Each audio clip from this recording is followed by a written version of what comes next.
Good morning, everybody. This is Mr. Blackstone coming to you live today. Today is Thursday, June the 9th. And today the topic is going to be music and the occult. So, I just have to do one more thing here. Just gotta let everybody know that.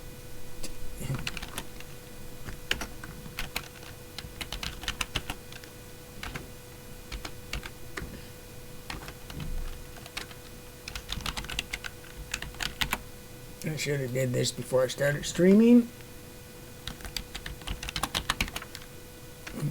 Fuck. Yeah. I'm not the most organized person. It would be nice if I had somebody with me that could actually do some of this shit so that I don't have to do it all myself.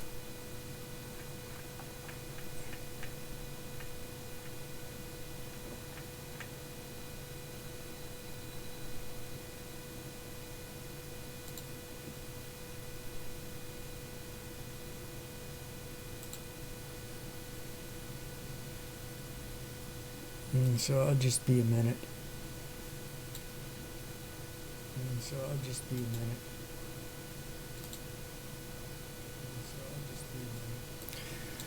Just one more second.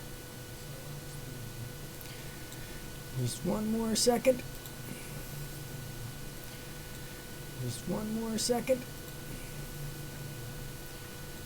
Just one more second. Hey, fuck off, Rubens. Hey, fuck off, Rubens.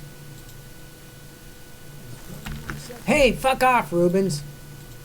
Come on, Rubens. Don't make things difficult. Hey, fuck off, Rubens. Come on, Rubens. Don't make things difficult. Hey, fuck off, Rubens. Come on, Rubens. Don't make things difficult. Hey, fuck off, Rubens. Sorry, I don't know what happened there. My cat wants to fucking. He smells my fucking feathers, so he's trying to be cute while I'm trying to fucking stream. Come on. To find him a toy to play with. Get rid of him. Hey, Rubens, what's this? What's this? Hey. Fuck off. What's this, Rubens?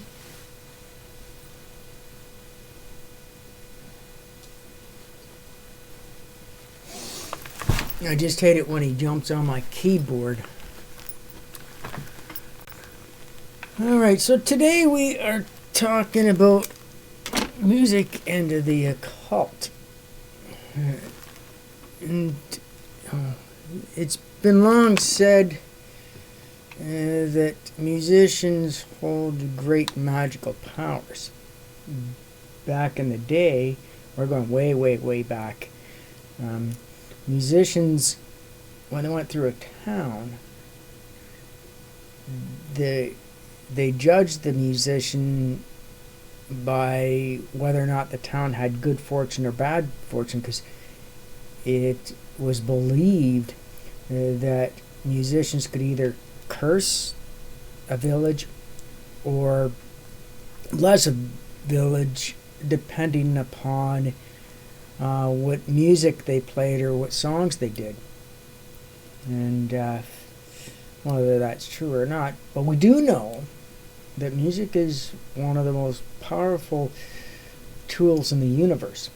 With music, you can cause a person to feel a certain way. You make a certain sound, and that stimulates somebody to cry. Or you can make them angry. Or you can scare the fuck out of them.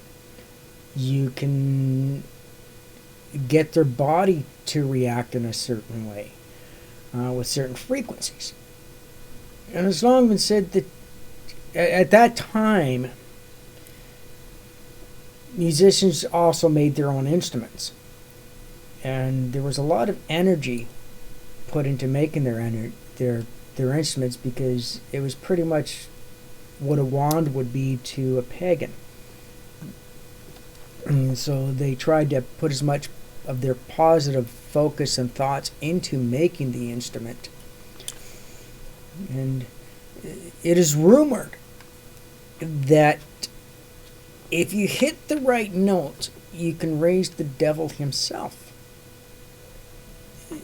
It's called the trimatic scale, and which is a scale that has been lost for some time because way back when it was a crime to hit the tri note, better known as the third note, or what we know today as the blue note. It was a specific way that you could tune your guitar that the church made it a crime to tune your guitar in a certain way because you'd be hitting the full trimatic scales. You couldn't play certain notes in a certain order because it was believed that you would bring forth evil.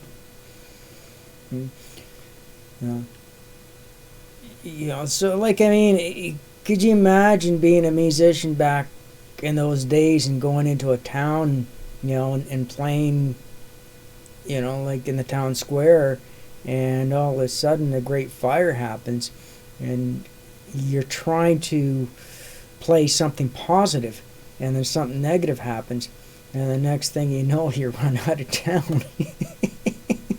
And it had nothing to do with you. But maybe it did. Maybe.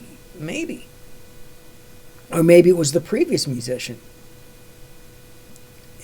Who's to say that the vibrations don't have a cause and effect? Who's to say that those vibrations can't promote certain acts of nature? Because if you can affect the body and you can affect the emotions of a person, maybe those same vibrations can affect the earth. It's like the ripple effect. It's like you throw a stone in water, and it doesn't just affect that spot, but it affects the whole body of water, whether it be an ocean, a lake, or a small pond. You may not see the effects or feel the effects, but there is an effect. So, who knows? They've been working on a weapon that uses sound waves. I mean, if you hit a certain note, you can break a glass. I tried with doing it with a guitar and that, but I mean, with your vocals you can do it, but with a guitar, I don't know. I've tried, but it has not worked yet. But yeah, and one observation is, if you notice that a lot of musicians are pagans, or they are heavily into occult practices. A lot of them don't say, like, look at what's his name? What was his name? Jimmy Page. He was a Thelmite. He actually owned Aleister Crowley's Abbey. It would be nice to hear stories from him about what it was like living there. I wonder why he sold it. I always wondered that. Tony Iommi. And with more predominant in heavy metal and hard rock, a lot of these musicians proclaim to be pagans or into the occult. But one never knows whether that's true or not, because we know with music and with well-known performers, a lot of these things that they do are part of their act. So whether or not they're using the occult as a means to propel their musical careers, like, we don't know what the truth is. And of course, they're not going to tell you either, unless, like, you're a close personal friend and that, then you might know what the truth is.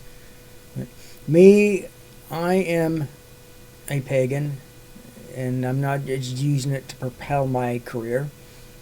I've been in to paganism since I was a kid. Like, I remember, doing rituals when I was a kid. I would focus and concentrate on trying to bring up some kind of spirit, to have some kind of manifestation. And I will say I did have manifestations. Now, whether or not those manifestations are a cause and effect, or whether it was actually something from the nether world, you don't know. But there was a manifestation. And it may not be able to explain it using science, and we may not be able to explain these metamorphoses that happen and apparitions when somebody does a ceremony. Maybe at some point in time they might be able to explain what these apparitions and manifestations are. It could be very scientifically based. And in many times, the creative artists and stuff like that, in the craft, we do create our own tools. This is a wand that I made from a piece of driftwood that I found on a beach. If you can see that clearly enough. I wonder why that must have some green in it. Well, yeah, so this is one of my creations.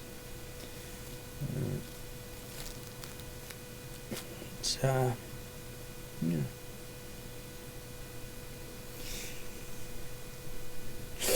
Looks spooky, doesn't it? Yeah. I also say that a lot of musicians do want to make their own instruments. Guitarists do. A lot of them may not have the artistic skill or the skills sets to be able to make their own instrument. And that's kind of an art that was lost. When you make your own instrument, it becomes personal. Not that when you buy an instrument, it doesn't become personal. My take on an instrument is, if the instrument calls you, it will serve you well. Many times musicians will go into a music store and pick out an instrument and start playing with it. And, they might go through 3 Gibson Les Pauls that look exactly the same. But just seems that one guitar just speaks to them. I do the same thing. I don't base what I'm going to buy on how much money the instrument costs. I kind of base it upon what I feel. If the instrument calls out to me, then that's the one that I pick out. Now, I just don't go in the music shop and already have a preset idea. Now, I might be looking for the Les Paul sound, and I will see the Les Pauls and I will look at them before I even pick one, and then whatever one and I'll reach my hand out like this, and I will kind of see which one calls out to me, and the one that calls out to me, I pick it up, I play it, and then I further see if that's the instrument for me. Yeah. And then, when I'm playing it, I'll start playing it, and then if it sings for me, or I just get that right feeling, and then that's the instrument I'll take home with me. And a lot of the times, the instruments that I kind of feel calling out to me, I'll hold on to them for a second and just nah, this one's not it. And it does frustrate a lot of the people in the guitar shops, because it really pisses them off because somebody's looks at an instrument, that ain't for me. Well, it's the same fucking instrument you looked at, 6 instruments ago. It's the exact same thing. And it must be frustrating for them, because they have no idea or concept that, the instrument just has to call out to you. It has to feel right. It has to sound right. it has to work with you. You know, it's not a matter of just grabbing an instrument and picking it up and playing. It's, whenever I needed a specific instrument for a recording, I leave it up to the universe and say, hey, this is what I need. If this is something that the universe wants me to have, or the universe says, well, you do need it for this song, if I don't already have the guitar, and I will watch, I'll wait, I'll look, and lo and behold, it comes to me. And I play it and make sure it feels right, like this guitar right here. This one here, this is what I call Abby. When I first got her, it was odd though. It was really, really odd, because when I got her, I needed a semi-hollow for a recording, and you probably all know that song, "Dancing in the Rain," that I posted on my Facebook and all over the place. "Dancing in the Rain." This was the guitar that we used. We needed a semi-hollow, and I just kind of called out to the universe, said, "Hey, I need a semi-hollow," and this thing kind of dropped on my lap, and I was like, it's just like, at first I looked at it and it's like, well, this guitar just ain't me. But I did feel that kind of connection, picked it up, played it, did everything that it was supposed to do. And so I said, okay, I'll buy it. And then I bring her into the studio, and she came alive.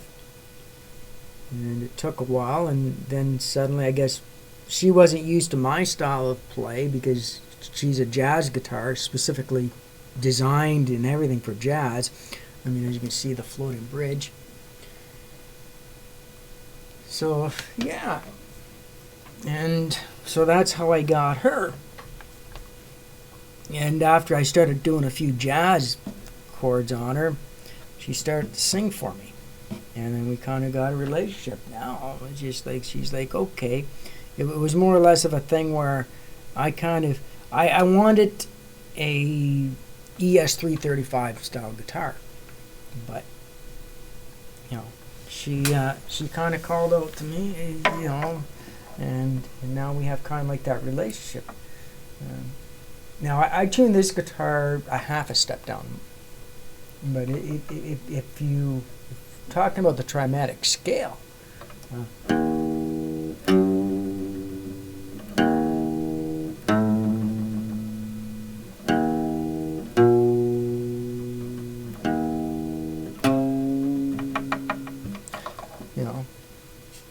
something like that kind of really radiates, kind of sounds evil.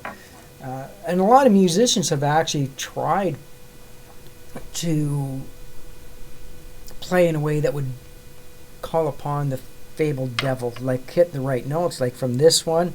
I don't know if I can do it on this.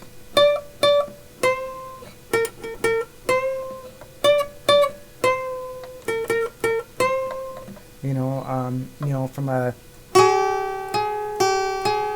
it sounds like that, or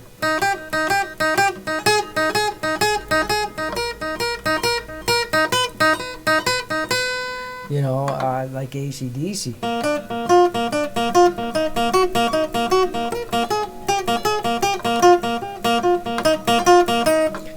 It's another thing that, or like Hell's Bells, for instance, trying to get that sound that will actually bring the devil forth and bring you riches and everything you can desire, like.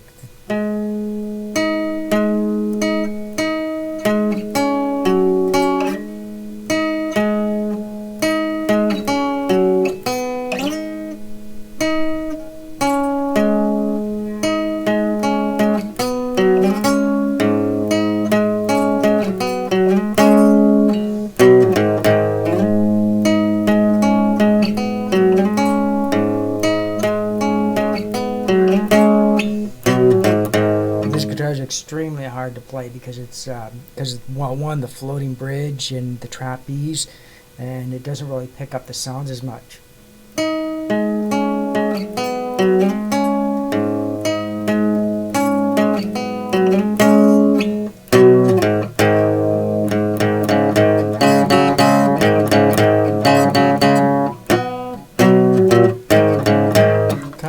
So that's kind of like your AC/DC, kind of like Hell's Bells, or after that's, yeah, you know, or so trying to create the most evil sound you can when playing. I mean, a song that I wrote, that's just called Lucifer, that I do that.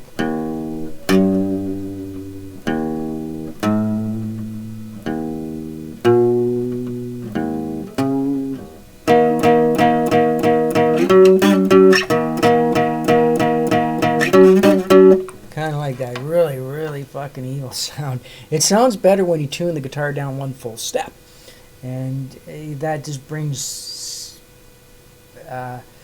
spines and chills running up your back. And with an electric guitar, with the distortion and that, you just get that like. And I willfully and intentionally tried to create the most evil sound I could come up with, to you know. But yeah, it's when I make my instrument, it's going to be a magical instrument, no doubt about it. And that's one of the reasons why a lot of musicians will make their own instrument, because they want to put their own energy into it, their own magic. So everything they play, it comes out. It's their whole being comes out every time they hit the strings. A lot of musicians, at least professional musicians, don't like anybody touching their instruments. And they're not being pretzy. That's not the reason. They don't want somebody else's energy going into their instrument. If they do let somebody touch their instrument, they're going to be extremely picky about it. I'm the exact same way. I don't let anybody touch my instruments. Well, there's only one person I will allow to touch all my instruments, and that's my writing partner, of course, because we'll allow each other to use each other's instruments. But that's because we're creating the songs, we're collaborating, and that puts both of our energies into the song. So sharing the instruments is something that is kind of a must. Because we need to have both of our energies into the song and into the instruments that we're playing. A lot of blues musicians, as soon as somebody even thinks about touching their guitar, they're just like, you ain't touching that. That's got my blues in it. You do your own blues, get your own instruments, play your own blues. I used to be into blues when I was younger. I actually had a blues band and played a lot of blues. That's how I got my start in the music business, actually, by doing the blues. And performing at a festival, and backstage, and then some kid has got a backstage pass, and they're looking at like James caught his guitar, and like, oh man, and they're about to touch it. James like, don't fucking touch that thing or I'll break your fingers. It's like, yeah, well, they don't want that bad energy, somebody else's bad energy put into the guitar. Not that the person has bad energy, but I don't know you, so you ain't touching it. Also, what somebody plays, if somebody's at a certain skill level, they're not at the same skill level as you are, and they touch your guitar, that can actually bring your skill level down. I'm not saying whether that's true or not. You make up your own opinion on that. I've got my opinions on it. And I don't claim to be the greatest guitarist. Well, my fingers are cold right now because I was outside cycling, so can't play with cold fingers, believe me. And then plus I should be taking my rings off when I'm playing too. That's another thing that I do that's not quite right. But yeah, it's yeah. So yeah, when looking at an instrument, just don't pick up the first instrument that you get. Let the instrument come to you. Oh, hey, Bumstead, how are you? Good morning, Bumstead. Thanks for joining. I'm talking about magic and music, about how a lot of musicians are into the occult, and a lot of our occult traditions go into our playing, and how music can affect a person in various ways, whether it be affecting the body or emotions, that by playing certain notes, hitting certain frequencies. It's very interesting stuff. Very interesting. I try to do that in my music, especially like if I'm doing a song that's supposed to be really evil. I'll try to come up with the most evilest sound I can think of, and I want to radiate that energy. I've actually tried playing the notes in a certain way on the trimatic scale to see if I could actually get the fabled devil to manifest or get some kind of manifestation. That's why I started tuning my guitar down one full step when I played blues, because my theory was if my guitar's tuned one full step down, and that equates to the tri note, which is the blue note, every chord I play will have the blue note. And then when I play something that's on the blue note that would be in a standard tuning, it would deviate from the blue note. So every regular chord and note that I play, which is the bulk of the music that you're going to be playing, and that maybe somehow in some way I will have a manifestation. And that was kind of I know my camera's like fucked up. I don't know what happened.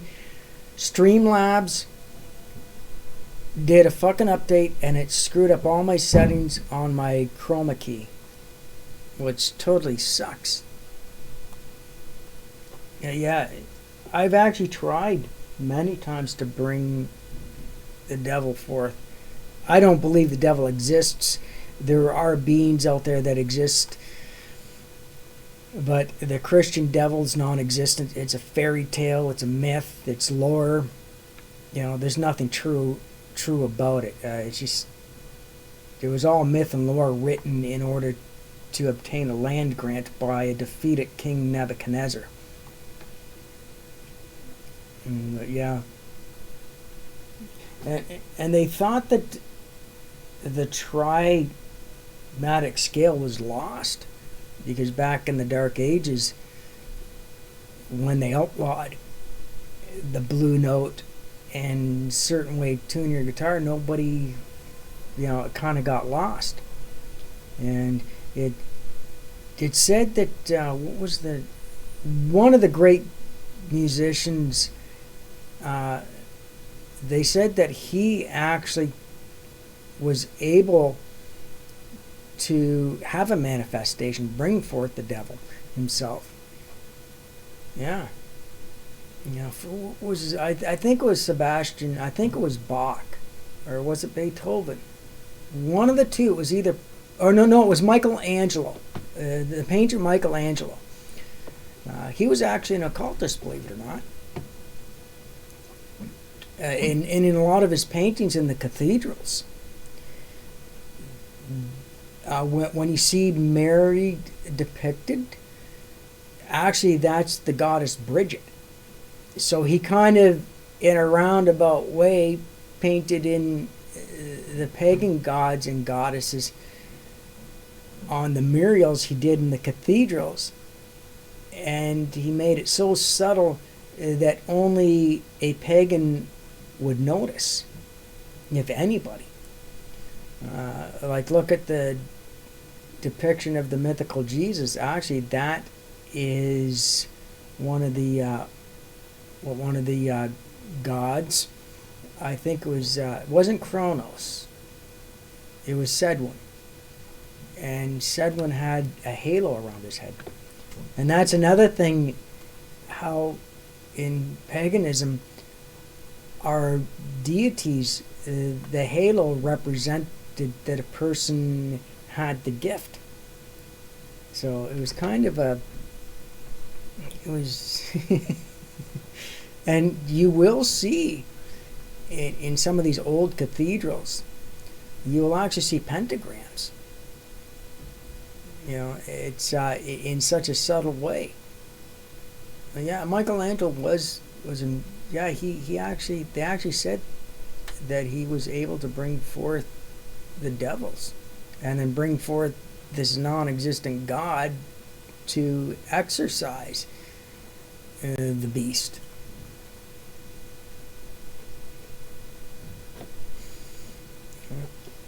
One of the questions that's on a lot of people's mind is, why are musicians into the occult? Or why do they get into it? My question is, why not? I think in order to have the artistic gene, you kind of have to have that. You have to be spiritually inclined to be good at music. To be creative. The more spiritually inclined somebody is, the more creative they are. You don't have to be good. I never say that I'm a really good guitarist. Never have, never will. I'm a great writer. I can write songs and come up with progressions and things like that very easily. But my playing, though I can play good enough that I can do a show and I could, very few people would even notice I made mistakes, because I got a bass player and a drummer that can correct my mistakes. But that's one of the things. And I think the reason why musicians or any artists are attracted to the craft is because it is a craft.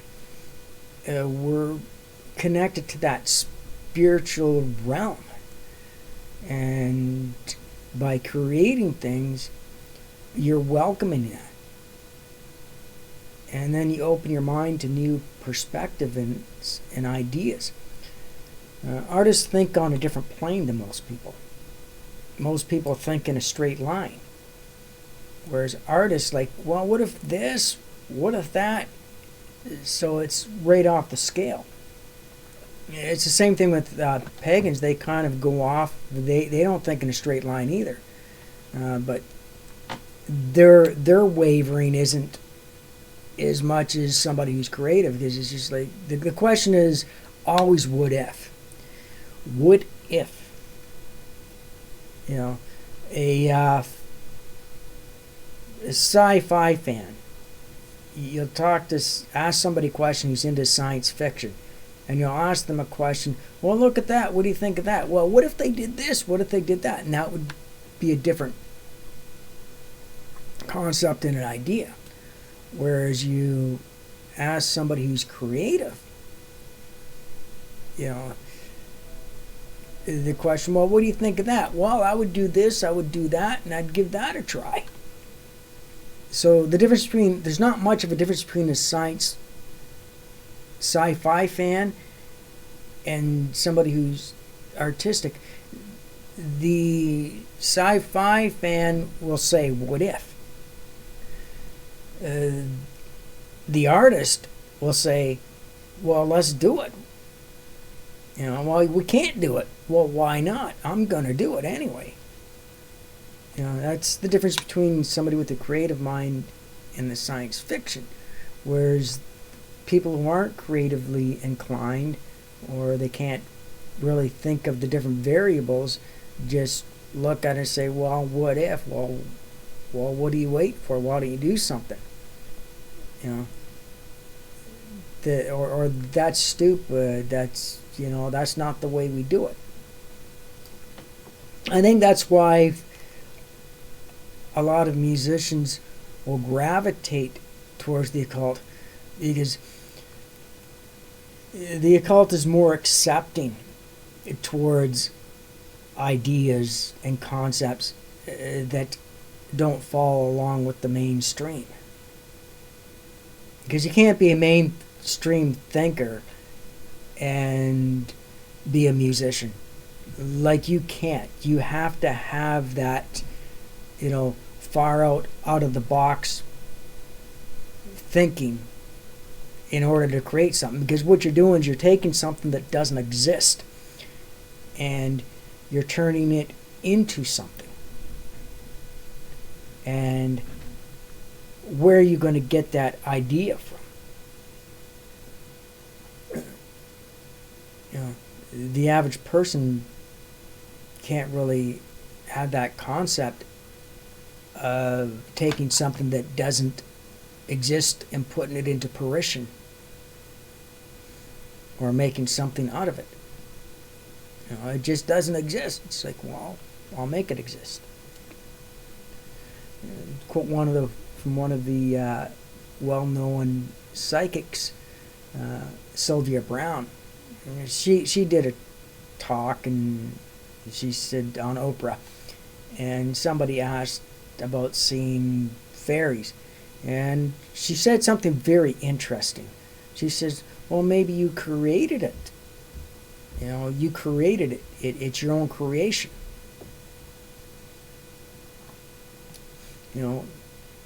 Even though Sylvia Browne's a bit of a fraud, well, she's not a bit of a fraud. She's like a complete fraud.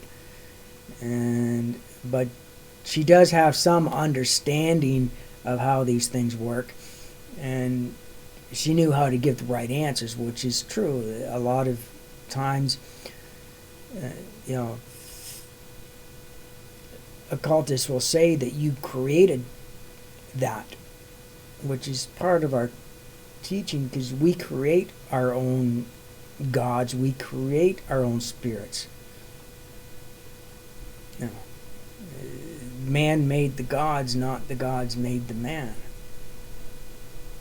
That's why the concept of worship in paganism is ridiculous. Like, it's just, it's stupid. It's a futile endeavor to worship anything. If you want to worship something, worship yourself. Turn yourself into a god, and boom. And that's another reason why a lot of people who are artistically inclined turn to the occult, because mainstream religion teaches that you are to submit, you are to obey, you are to comply, and live within restrictions. Whereas the artist looks at a world without limits. There are no restrictions. The only thing one needs to be restricted to is themselves. Do what thou wilt shall be the whole of the law. There's no other law than that. Love under will. Love is the law. Do what thou wilt shall be the whole of the law. So that's kind of like the concept that opens up one's mind and allow one to expand into other realms and other ideas. I remember when I was a kid, I was forced to go to church. I fucking hated it, every fucking minute of it. And it was just like, well, I was forced into a situation. I was with guardians that were Bible thumpers. They were Pentecostals, actually, believe it or not. And they were like, talking about swinging from the chandeliers, like, holy fuck, they're fucking nuts. But hey, if they feel good after they have their services, that's good for you, but I don't want to hear that bullshit. And I'd be sitting there just fucking daydreaming, thinking of different things, and you're just like, and then all of a sudden, when it came time for what they called the worship part, where they're playing the music, all of a sudden my ears perked. That's a good sound. That's pretty good. I like that. I hate the words because the words are stupid, but hey, the music's great. And all of a sudden, the thought came to my mind, well, you know what? If I'm going to be forced into this, I want to be in the band. So I talked to the minister, and I'm like, hey, I like some of the music. It sounds really good. And he just looked at me and said, well, you do? I'm like, yeah. It wasn't the lyrics, it was the music. But he thought it was the whole thing. That just goes to show some people's closed-mindedness. And just didn't have a clue. Of course, I'm teaching myself how to play the guitar. Of course, I'm gonna love the music. And I pretty much said to the ministers, like, I also need a guitar, because all I have is this shitty thing that I made myself with just a neck from a thing. And the pastor says, well, I'll tell you what, I'll talk to your minister, and I'll talk to your foster parents. And they did, and he did. So I got to be in the band, and it was funny. Well, the one advantage is that I got free music lessons. if anything, out of the whole ordeal, that there was anything worthwhile of it, I got free music lessons. Nothing like being in the choir to acquire singing skills or playing skills. So I fucking learned chords that I'll never use. Well, actually, no, I'm using them when I write songs, but not the same progressions. But yeah, I learned fucking shit that's just like wow. First thing the fucking minister does is he fucking gives me a hymn book and says, learn that. I'm like, oh. And I'm looking at the chords, and I get a chord book. It's like, oh, okay, that's that chord. It's like, holy fuck, that's difficult. So I learned every chord in the book. I mean, and in disguise, I would be playing stuff I liked and playing heavy metal. As soon as my foster parents would go, I'd crank up the amp and start playing Hell's Bells. Kiss, Lick It Up, and all that other fucking good shit, but that's the only thing that made it bearable. I remember times fucking, up there, and the minister's preaching all this fucking bullshit and just stuff, and I'm just like thinking, how are people fucking buying into this shit? And it's just like, finally I got sick and tired of it, just happening to listen to the bullshit and having it pushed on me. And finally I did something, and I knew I would only be able to get away with it once. And we the perfect song to do it with was Amazing Grace. And I figured, I'm not gonna play it the way you're supposed to. I'm gonna fucking rock and roll it. And I did. I did. I kind of got the whole rock and roll thing,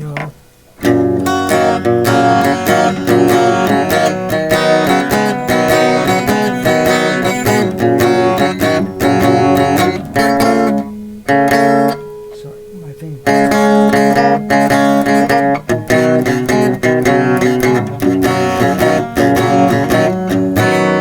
Yeah, so it was just like.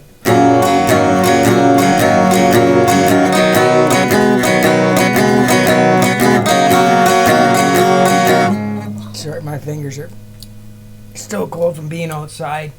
You can't play with cold fingers. But yeah, I just saw it instead of going.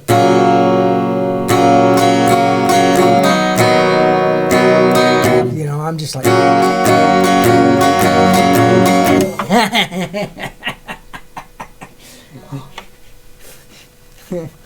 And I pretty much told the minister, I said, well, I got kicked out of the band that day, and I'm like, I said, well, if I can't be in the band, I'm not coming in and just telling my guardians I'm kicked out. And so I got to stay home, and I got to play the good stuff, and it also gave me an opportunity to do my own little thing. So I kind of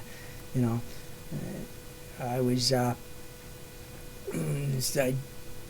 be able to set, knowing that they were going to be gone for at least 2.5 hours, I could set up my altar and, practice my path and do my own rituals and ceremonies, and I got away with it. I fucking loved it. Oh yeah, by the way, Cian, thank you very much for the follow. I don't know why my hands are so cold. They're stiff. I can't really move them very much. Well, too, you shouldn't. That's another thing. When your hands are cold, you can't play. It's just you lose your dexterity.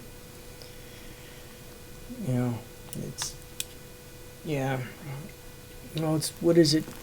Okay, so this morning when I went out bike riding, it was like 9 degrees Celsius. So, and my fingers are still cold. Well, it's still a little bit nippy in here because I also have the windows and everything open. I got the fresh air, and right now it's 14 degrees. So, yeah. Well, that's not that cold, but it's not 21, which is, yeah. Yeah. So, yeah, that's one of the things with music and the occult. It's just when you're spiritually aware of things and you're open to different new ideas and concepts, you will be lured to the paganistic paths. Just for that very reason, you ask yourself, well, what goes beyond what I'm being taught, or what goes beyond what the mainstream is, and to the craft, it teaches you to make your own tools. Like you make your own wand, like I showed you guys earlier, this that I made. I found a piece of nice driftwood, and I thought, well, that would make a nice wand. And my girlfriend's cat caught me a mourning dove the next morning. It was just like, because I said, well, you know what I want when I make this? I'd like to have feathers on it. And I was looking at her cat, and I said, yeah, it'd be nice if I could get a bird. And the next day, cat walked in with a fucking bird in his mouth.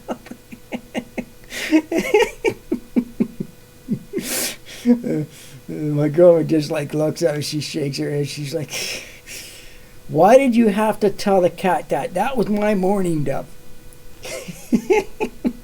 And then a chipmunk, and I said, it'd be nice to have some fur. She just looked at me, and her cat just walked in. I said, it would be nice to have, a chipmunk. Actually, chipmunk fur would be nice for my wand.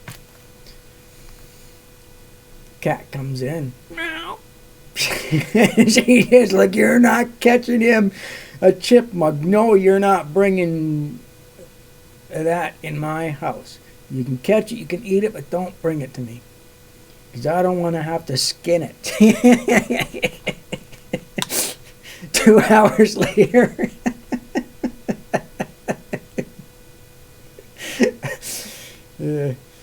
Yeah. Did the cat do it because I asked him to? Was it the universe?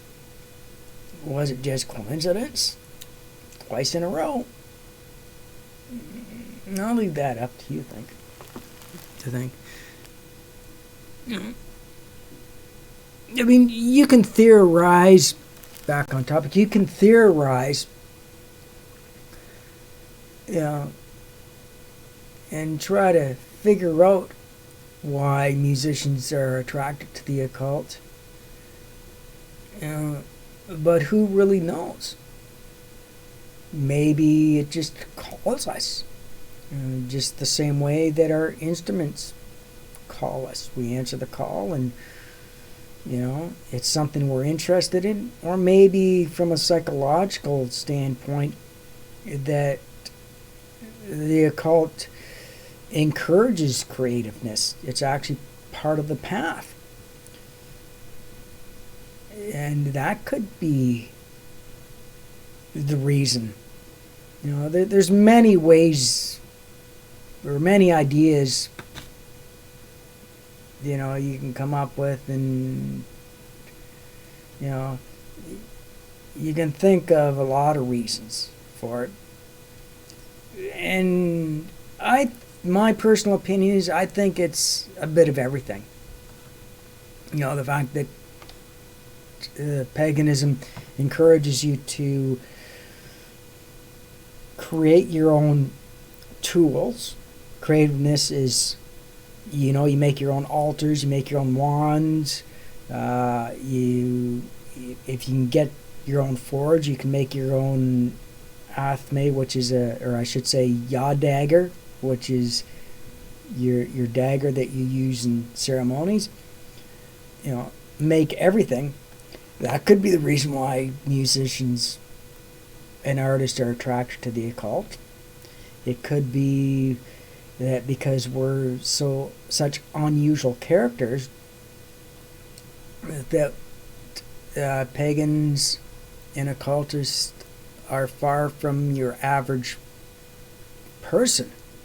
Your average conservative person wearing, that Ralph Lauren shirt, the sweater slung over the back, the penny loafers, the BMW. Oh man, that scares me. Just thinking about that just fucking scares me. Because we're not like that. It's just like, so we don't really get accepted by the general mainstream. I mean, it's like, well, why do you gotta dress like that? Why do you gotta do things differently than everybody else? My answer to that is because I'm not everybody else. I'm me, and I'm going to be me.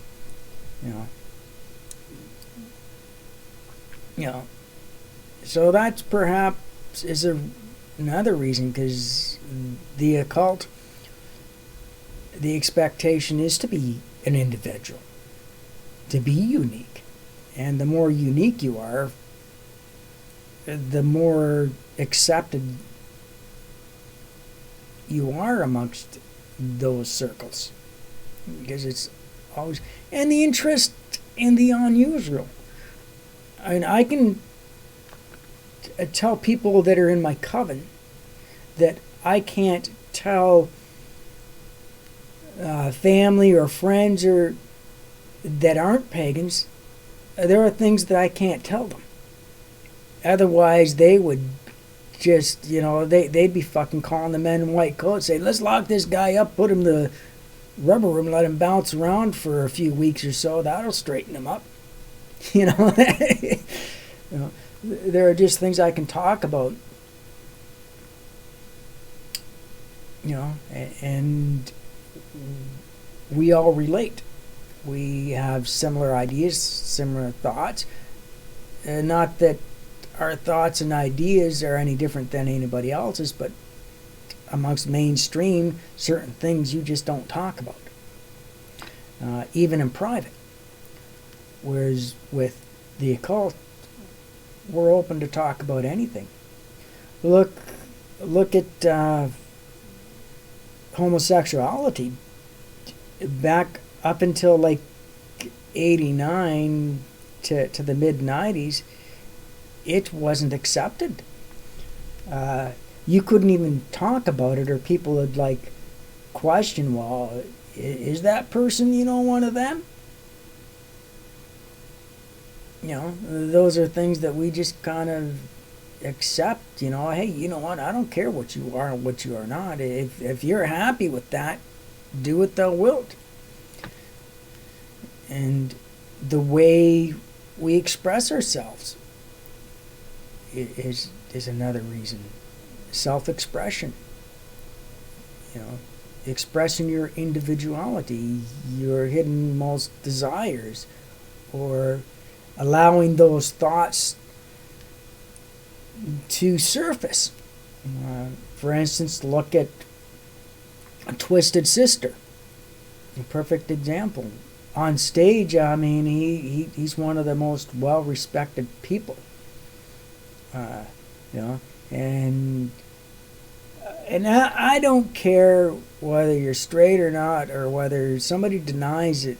You can deny it all you want, but I know the truth. Everybody every male has thought about dressing up like a girl and want to know what it would be like. Everybody's thought that. Well, what would it be like? I mean, and there's nothing weird about that, about thinking that. It's Twisted Sister. What did he do? He said, "Well, I'm going to dress up like a woman and explore that, see what it's like wearing woman's panties." You know, and he did it in front of the whole world. I mean, that was like, pure artistic genius. It was like, you know what, I'm going to explore this. Hey, maybe it might be comfortable. Maybe it is comfortable. I mean, he still does it, so hey, and you know what? Hey, that's your yabba dabba do. Amongst the musical crowd, that's kind of accepted that, hey, and that becomes your persona, when you're on stage. Nobody prior to the mid-90s ever questioned a musician that was gay. Look at Elton John, well respected. Everybody knew, but because he was an artist, it was accepted. But I'm pretty sure when he wasn't performing, his close friends and relatives were just like, "Come on, you gotta be that way." Actually, he even went under hypnosis to try to get rid of the gayness, But then his hypnotherapist said, "You know what? You want to suppress the one greatest feature that you have, the greatest thing that makes you a performer. It's your best asset. Why don't you use that in your music?"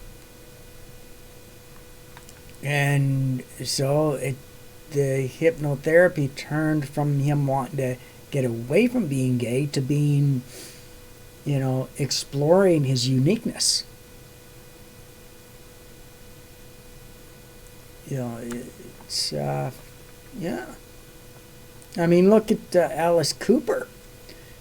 The same thing, it was just like the occult is what gave him acceptance. It took him out of his shell and said, "You know what? I'm going to get into this, and you know what? I'm accepted amongst this, and I can take this, and I can express myself on stage. I can, a lot of these great performers explored the occult just because of the fact that it allowed them to be happy and free, that they were into exploring their creativeness, that element of magic and energy, they could draw upon that, and it was accepted. It's like if you have like Pentecostal parents, and one day you're in your bedroom and you're focusing and you're just like spacing out, and you levitate, and you run down and say, "Hey, guess what I just did? I levitated." I mean, the next thing you know, the whole church is going to be there trying to drive the devil out of you. Whereas with your occultic friends, they're going to be like, "Wow, great, let's show us how you did it.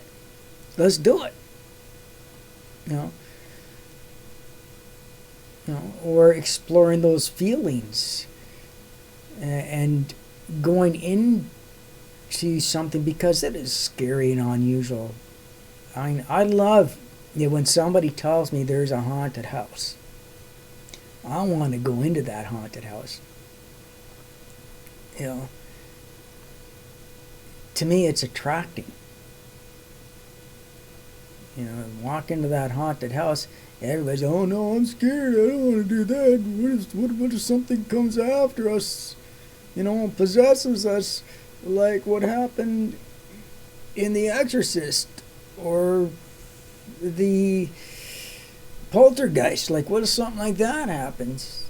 I remember when I was a kid, friends saying that, and he's like, so what if it happens, I'll deal with it.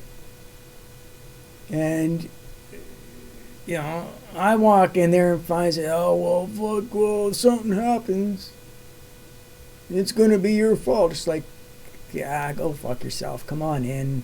There's nothing to worry about. And then something goes bump. They're all fucking scared.